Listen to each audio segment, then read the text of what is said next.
আজকে বানাবো মটরশুঁটি দিয়ে ফুলকপির একটা খুবই জনপ্রিয় রেসিপি। আমি কবিতা মমস কুজিনে তোমাদের সবাইকে স্বাগত।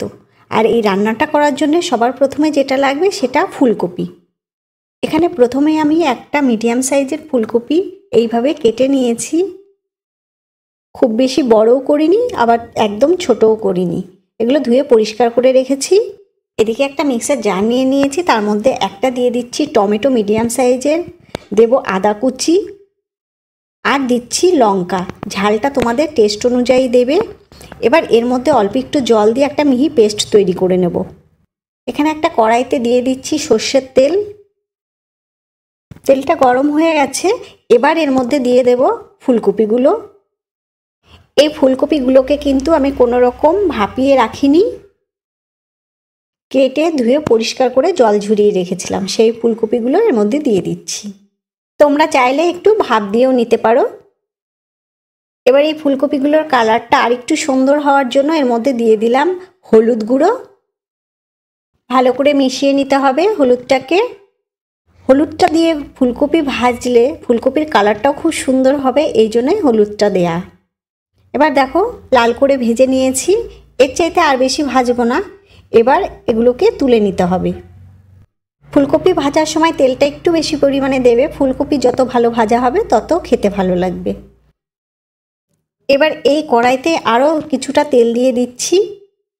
তেলটা গরম হয়ে যাওয়ার পরে এর মধ্যে দিয়ে দেব তেজপাতা আর দেব গোটা গরম মশলা। এখানে আছে এলাচ, দারচিনি, লবঙ্গ আর কয়েকটা গোটা জিরে। এগুলোকে কয়েক সেকেন্ড ভেজে নেওয়ার পর এর মধ্যে দিয়ে দিতে হবে আলু। আগে থেকে দুটো মিডিয়াম সাইজের আলু ছোট ছোট টুকরো করে কেটে রেখেছিলাম, সেগুলো এর মধ্যে দিয়ে দিচ্ছি। এখন আলুগুলোকে একটু ভেজে নিতে হবে।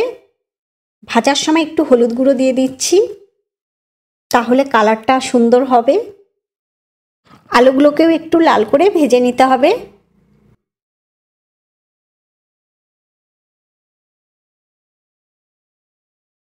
আলুগুলো ভাজা হয়ে আছে। এবার এখানে দেখো আগে থেকে যে পেস্ট করে রেখেছিলাম মশলা, সেটা দিয়ে দিচ্ছি। কয়েক মিনিট মশলাটাকে একটু কষিয়ে নিতে হবে। 3-4 মিনিট এইভাবে নাড়াচাড়া করে নেওয়ার পর এর মধ্যে গুঁড়ো মশলা দিয়ে দেব। দিয়ে দিচ্ছি 1 চামচ ধনে গুঁড়ো, 1 চামচ জিরে গুঁড়ো। কালারের জন্য দিয়ে দিতে হবে 1 চামচ হলুদ গুঁড়ো আর দেব 1 চামচ মতো কাশ্মীরি লাল লঙ্কার গুঁড়ো। এবার এই সমস্ত গুঁড়ো মশলা দেওয়ার পরে খুব ভালো করে আবারও মশলাটাকে মিশিয়ে নিতে হবে। আলু কষানোর সময় মিডিয়াম টু লো ফ্লেমে রেখে কিন্তু কষাতে হবে। আর কষানোটা কিন্তু খুব ধীরে কষাতে হবে। যত ভালো রান্নাটা মশলা কষানো হবে তত কিন্তু এর টেস্টটা বাড়বে। আরও কয়েক মিনিট মশলাগুলোকে আলুর সঙ্গে ভালো করে কষিয়ে নিয়েছি। নেওয়ার পরে এর মধ্যে দিয়ে দেব 1 বাটি মতো মটরশুঁটি। তোমরা চাইলে আরও একটু বেশি দিতে পারো, আমি এখানে 1 বাটিই দিলাম। আর মটরশুঁটিটা একটু বেশি হলেও খেতে ভালো লাগে। আবারও একইভাবে মশলাটাকে কষিয়ে নিতে হবে। এবার এই টেস্টটা বাড়ানোর জন্য এর মধ্যে দিয়ে দিতে হবে স্বাদ অনুযায়ী লবণ। আবারও কিছুক্ষণ কষিয়ে নিতে হবে।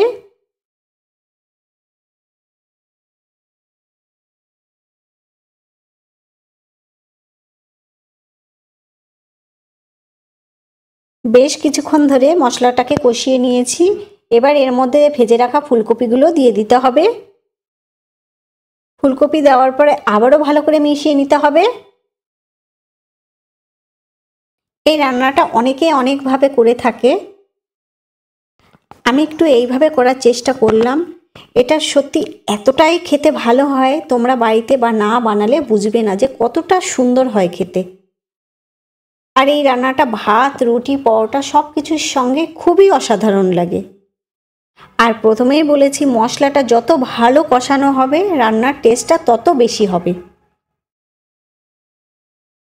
এইভাবে মশলা কষাতে কষাতে কিন্তু আমার ফুলকপি আর আলুগুলো অর্ধেকটার বেশি সেদ্ধ হয়ে গেছে আর কষানোটাও রেডি হয়ে গেছে। এবার দিয়ে দিচ্ছি জল। এখানে আমি 2 বাটি জল দিয়ে দেব। গরম জল ব্যবহার করতে হবে।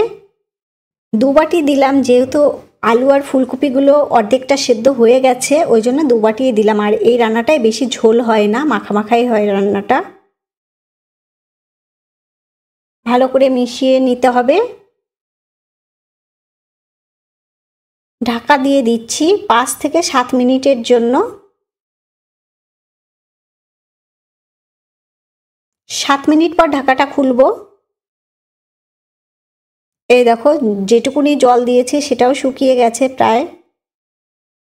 এবার একটু নাড়াচাড়া করে নিতে হবে। দেখি ফুলকপি আর আলুগুলো সেদ্ধ হয়েছে কিনা। হ্যাঁ, ঠিকঠাক সেদ্ধ হয়ে গেছে একদম।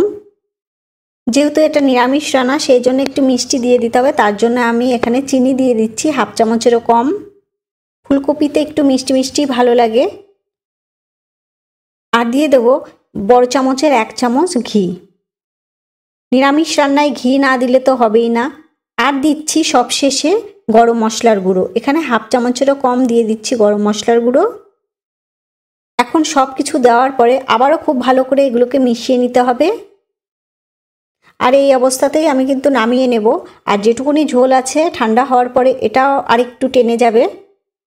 এবার আমি নামিয়ে নিচ্ছি, তারপরে তোমাদেরকে দেখাচ্ছি। এই দেখো কতটা সুন্দর হয়েছে রান্নাটা, আর ঝোল একদম ঠিকঠাক। আজ তাহলে এই পর্যন্তই বন্ধুরা, পরে আসবো অন্য কোনো ভিডিও নিয়ে। ততক্ষণ তোমরা ভালো থেকো, সুস্থ থেকো।